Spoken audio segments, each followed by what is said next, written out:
Bonjour à tous et soyez les bienvenus sur Ecclesia TV. Au sommaire de cette édition, les fidèles du secteur sud du diocèse de Katioula étaient réunis le dimanche 20 mars au sanctuaire diocésain Notre-Dame de Toute Grâce pour leur traditionnel pèlerinage du temps de Carême en présence de Monseigneur Félix Koulibaly, administrateur du diocèse de Katioula. Lors de ce rassemblement, un enseignement a été donné par le père Félix Koulibaly Ngapelé, curé de la paroisse Saint-Joseph de Niakara, invitant les pèlerins à faire le bien. Les détails dans cette édition. Ce vendredi 25 mars 2022, solennité de l'Annonciation, le pape François consacre l'Ukraine et la Russie au cœur immaculé de Marie au terme d'une célébration pénitentielle en la basilique Saint-Pierre. Le pèlerinage du temps de Carême du secteur sud dans le diocèse de Katioula s'est tenu le dimanche 20 mars dernier au sanctuaire diocésain Notre-Dame de Toute Grâce.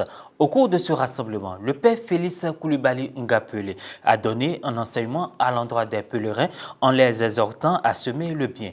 Un reportage de Pierre Richemont commenté par Marie Abissé.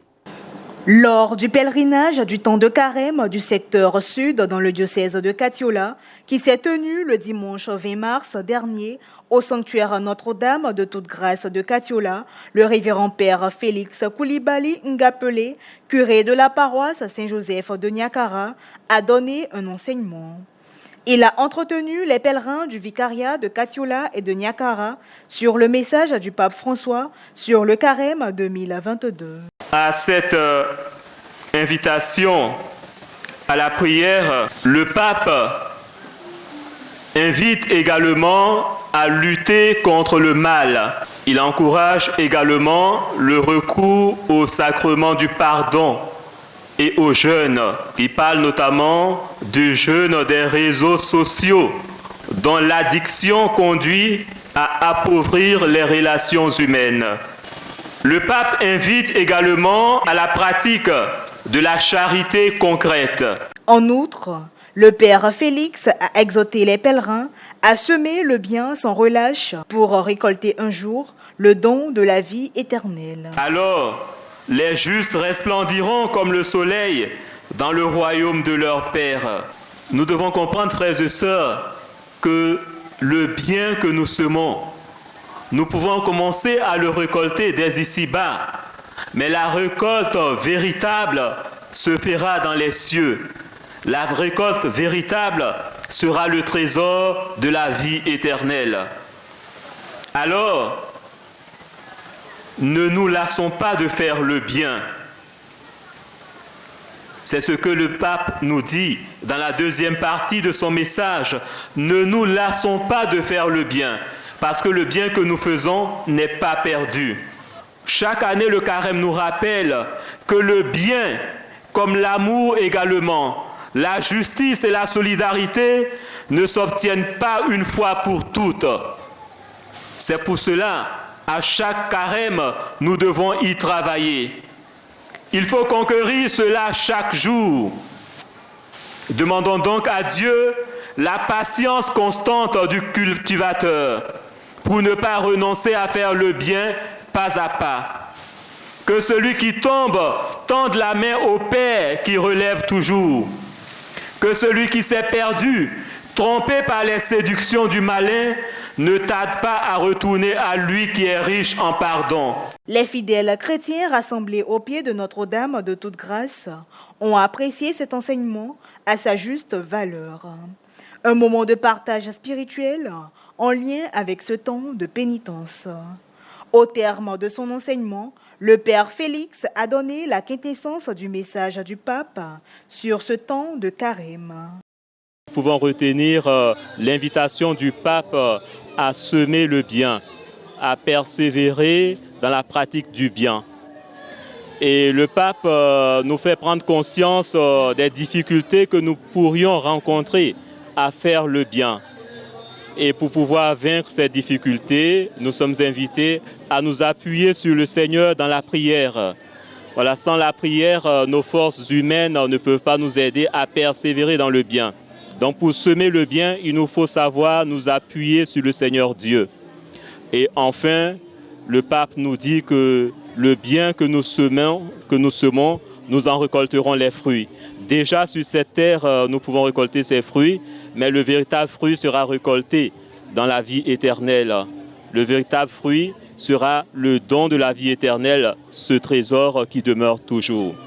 Temps propice de renouveau personnel et communautaire, le pape invite à semer le bien, car le fruit accompli de notre vie et de nos actions est le fruit pour la vie éternelle. Actuellement, la cupidité et l'orgueil, le désir de posséder, d'accumuler et de consommer prévalent trop souvent. Le Saint-Père encourage alors à placer sa foi dans le Seigneur et trouvant appui dans sa grâce, à renoncer au mal et à prendre le temps de pratiquer l'aumône avec joie. Notons que les fidèles laïcs se sont mobilisés pour la tenue de ce pèlerinage en présence des curés de paroisse, des aumôniers, des religieux et religieuses. Lors de la première session ordinaire au titre de l'année pastorale 2021-2022 de la Commission épiscopale des moyens de communication sociale de Côte d'Ivoire qui s'est tenue le mardi 9 novembre 2021 au centre diocésain de Yamoussoukro, des résolutions ont été prises parmi lesquelles une quête impérée en vue de soutenir les médias catholiques pour une évangélisation de masse les 19 et 20 mars 2022 dans toutes les paroisses de Côte d'Ivoire. Un appel bien accueilli dans tout le diocèse de Katiola. Le dimanche 20 mars 2022, ce fut autour du secteur sud regroupant les vicariats de Niakara et de Katiola d'accomplir ce acte de charité envers leurs médias lors de leur pèlerinage au sanctuaire Notre-Dame de Toute-Grâce de Katiola sous la supervision de Monseigneur Félix Koulibaly, administrateur du diocèse de Katiola. Il a exhorté les fidèles chrétiens sur l'importance de ce acte tout en s'exprimant dans la langue locale, le Tagbana, afin que le message soit bien perçu de tous. Mama sakogunu kan ofoloma kika matema kurumani medi kinamaya kaikemba. Tous les enfants de Maman Marie, 2000 francs pour soutenir nos médias catholiques. C'est dans la joie que les fidèles chrétiens ont donné sans regret au rite des sonorités locales. Quelques propos recueillis à la fin de cette action au profit des médias. Chaque fois, il faut qu'on interpelle. Les paroissiens pour qu'ils puissent comprendre que c'est important que les médias se trouvent dans nos villes, partout, pour parler de la parole de Dieu. Cette nouvelle a été au départ un peu difficile, mais très bien accueillie après, parce que nous avons eu le temps d'expliquer les raisons pour lesquelles la conférence des évêques catholiques de Côte d'Ivoire a pris cette décision.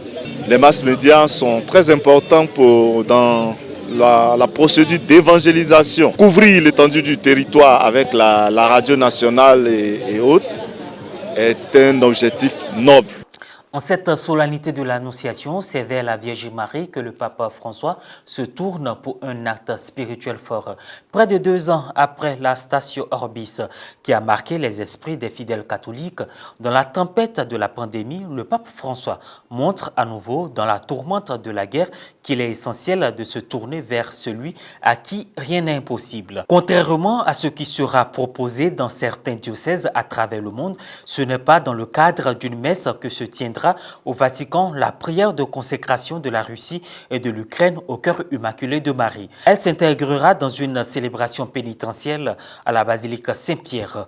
Proposé une fois par an, traditionnellement un vendredi du carême, ce rite consiste en une liturgie de la parole suivie d'une homélie du pape et d'un temps de confession générale des péchés. La coïncidence de cette célébration pénitentielle avec la fête de l'Annonciation le 25 mars a probablement motivé l'organisation de cet acte de consécration qui répond notamment à une demande des évêques ukrainiens formulée le 2 mars dernier. Dans une lettre adressée aux évêques du monde, le pape avait expliqué que cette initiative répond à de nombreuses demandes du peuple de Dieu. Ainsi se referme ce rendez-vous de l'information. Merci de l'avoir suivi. Portez-vous bien.